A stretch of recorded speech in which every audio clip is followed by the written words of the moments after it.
Hello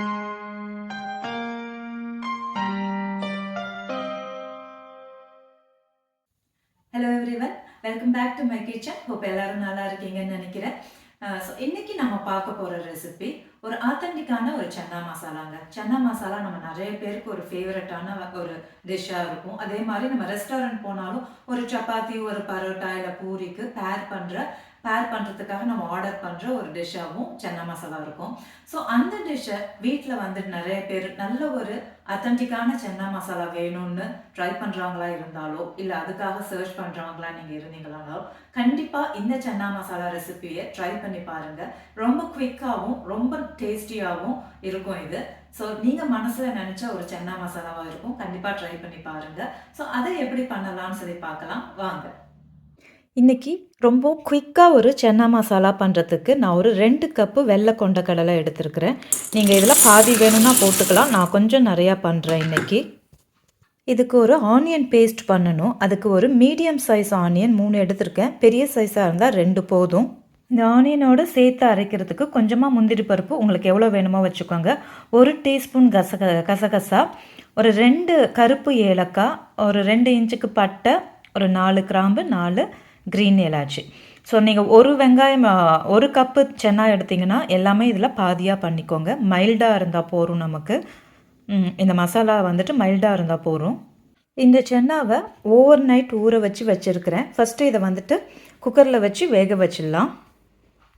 இப்போ இந்த சென்னாவை ஒரு குக்கரில் போட்டு அதில் கொஞ்சம் தாராளமாகவே தண்ணி ஊற்றிட்டு சும்மா ஒரு 2 பே லீஃபு, கொஞ்சம் உப்பு, கொஞ்சம் மஞ்சள் பொடி போட்டு ஒரு 4 விசில் விட்டுடலாம்.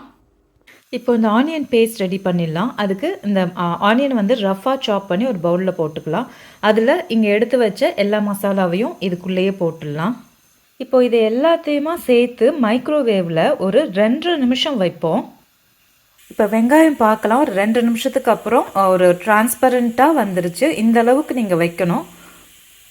இது இப்போ கொஞ்சம் இது ஆறட்டும். ஆறுனதும் இதை மிக்சியில் போட்டு நல்ல ஒரு ஃபைன் பேஸ்ட்டாக அரைச்சிடலாம். நெக்ஸ்ட்டு ஒரு டொமேட்டோ பேஸ்ட்டு, தக்காளி பேஸ்ட்டு பண்ணுறதுக்கு ஒரு 4 பெரிய சைஸ் தக்காளியாக எடுத்துருக்கிறேன். இதோடு சேர்த்து அரைக்கிறதுக்கு ஒரு 3 ஆர் 4 காஷ்மீரி சில்லி எடுத்துருக்கிறேன். இது ஆப்ஷனல் தாங்க, கலருக்காக தான் நான் எடுத்துருக்கிறேன். இப்போ இது ரெண்டையும் சேர்த்து மைக்ரோவேவில் ஒரு 4 மினிட்ஸ் வச்சிடலாம். இப்போ இந்த தக்காளி மேலே கொஞ்சம் ஸ்லிட் பண்ணி வச்சிங்கன்னா வெந்ததும் தோல் எடுக்கிறதுக்கு ஈஸியாக இருக்கும். இதிலேயே இந்த 3 காஷ்மீரி சில்லியும் போட்டு ஒரு 4 மினிட்ஸ் மைக்ரோவேவில் வச்சிடலாம். இப்போ ஒரு 4.5 மினிட்ஸில் இந்த தக்காளி வந்துட்டு நல்லா இந்தளவுக்கு சாஃப்டாக இருக்குது. இப்போ நீங்கள் முடிஞ்ச வரைக்கும் இதில் வந்துட்டு நீங்கள் தோலை வந்துட்டு எடுக்க ட்ரை பண்ணுங்கள். ரொம்ப எடுக்கணும்னு இல்லை, உங்களுக்கு ஈஸியாக வர வரைக்கும் எடுத்தால் போகிறோம். ஸோ இதுவும் நல்லா ஆறட்டும். அதுக்கப்புறம் இதையும் கிரைண்ட் பண்ணிடலாம்.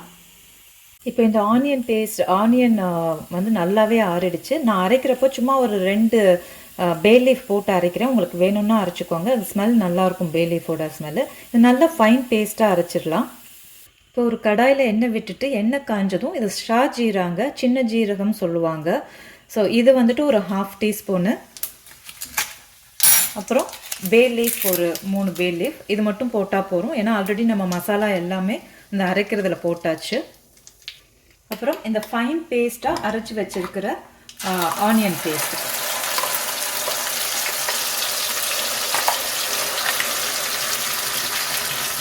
இப்போ இதிலே கொஞ்சம் தண்ணி வாஷ் பண்ணி அதையும் விட்டுடலாம்.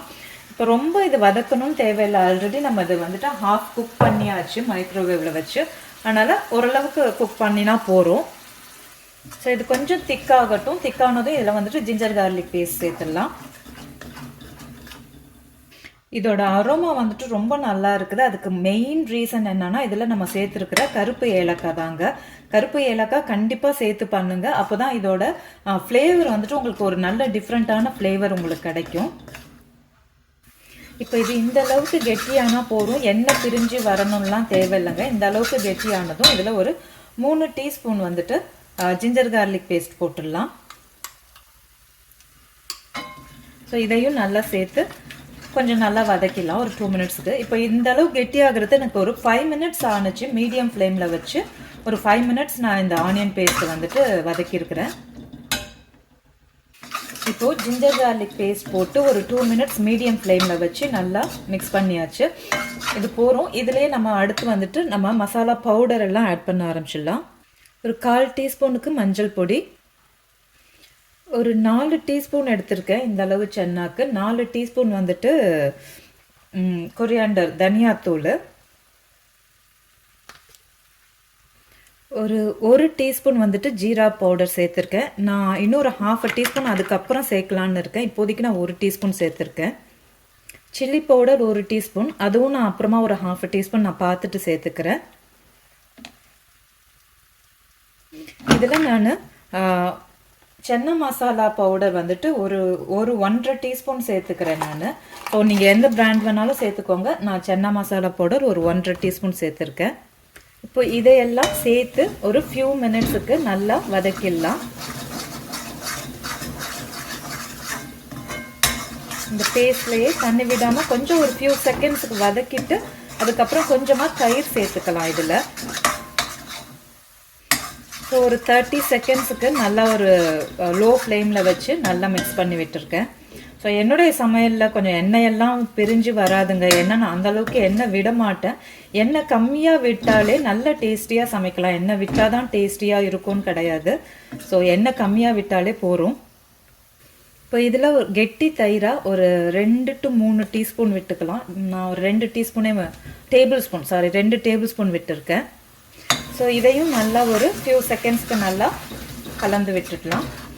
நெக்ஸ்ட்டு நம்மளுடைய தக்காளி வந்துட்டு நல்லா ஆறிடுச்சு. அதை நல்லா பேஸ்ட்டாக பண்ணி இதோட சேர்த்து நல்லா ஒரு கொதி வர வச்சிடலாம். இப்போ இந்த தக்காளி நல்லா பேஸ்ட்டாக அரைச்சாச்சு. ஸோ இதையும் இதில் ஃபுல்லாக விட்டுட்டு இதை நல்லா கொஞ்சம் கொதிக்க விட்டுடலாம்.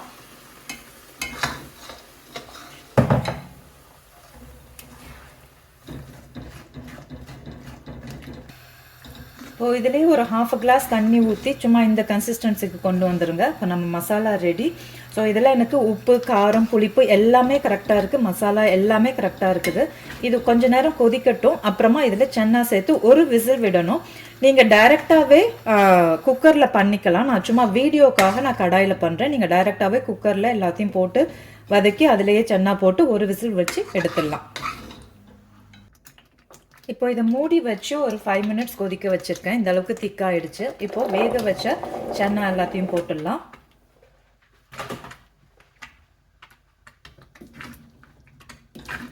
மிக்ஸ் பண்ணி விட்டுட்டு இதில் இப்போ தாராளமாக கொத்தமல்லியும் கஸ்தூரி மேத்தியும் போட்டு ஒரு விசில் விட்டுடலாம்.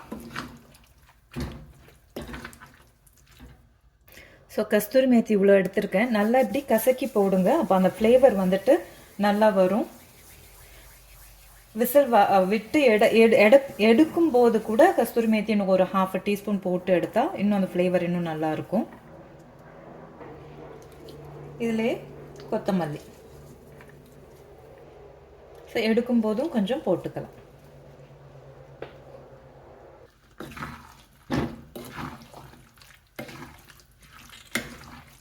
இப்போ இதை குக்கரில் ட்ரான்ஸ்ஃபர் பண்ணிக்க போகிறேன். குக்கர் மூடி ஒரு விசில் விட்டுடலாம்.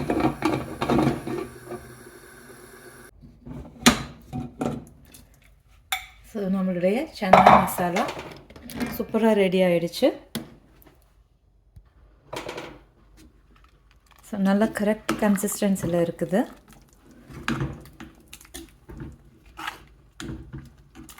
இதில் இன்னும் கொஞ்சம் கஸ்தூரி மேத்தியும் கொரியாண்டர் லீவ்ஸும் போட்டு இறக்கிடலாம். ஸோ கொஞ்சமாக கஸ்தூரி மேத்தி, கொரியாண்டர் லீவ்ஸ், அவ்வளோதான். ஸோ ஒரு அருமையான சென்னா மசாலா ரெடி. ஸோ இதில் கொஞ்சம் பொடியாக கட் பண்ண வெங்காயம், கொரியாண்டர் லீவ்ஸ் எல்லாம் போட்டு நீங்கள் இது சப்பாத்தி, பரோட்டாவுக்கு ரொம்ப நல்லா போகும். இதை விட ரொம்ப நல்லா போகும் எதோடனா பிரெட் சென்னா சாண்ட்விச் வந்துட்டு இது ரொம்ப நல்லா இருக்குங்க இந்த டைப் ஆஃப் சென்னாவோட. ஸோ கண்டிப்பாக ட்ரை பண்ணி பாருங்கள், உங்களுக்கு பிடிக்கும். இந்த சென்னா மசாலாவில் நம்ம யூஸ் பண்ணுற எல்லா இன்க்ரீடியண்ட்டும் நம்ம பேஸ்ட்டாக அரைச்சி போடுறதுனால இதோட டெக்ஸ்சர் ரொம்ப ஸ்மூத்தாக ரொம்ப க்ரீமியாக இருக்கும். நம்ம அதுவும் இல்லாமல் மைக்ரோவேவில் இது ப்ரீ குக் பண்ணுறதுனால நீங்கள் குக் பண்ணுறப்போ ரொம்ப நேரம் வதக்கணும், பச்சை ஸ்மெல் போகணும் அப்படிலாம் எதுவுமே இருக்காதுங்க. ரொம்ப குயிக்காக நீங்கள் இன்க்ரீடியன்ட்ஸ்லாம் ரெடியாக வச்சுருந்தீங்கன்னா ஒரு 10 to 12 மினிட்ஸில் ஒரு சிம்பிளா, அசால்ட்டா ஒரு சூப்பரான சன்னா மசாலாவ நீங்க ரெடி பண்ணிடலாம். கண்டிப்பா ட்ரை பண்ணி பாருங்க. நீங்க நெனச்ச ஒரு சன்னா மசாலாவா இது இருக்கும். ஸோ இதே மாரி ஒரு ஈஸியான ரெசிபியோட நெக்ஸ்ட் வீக்கும் பார்ப்போம். Until then take care. பாய்.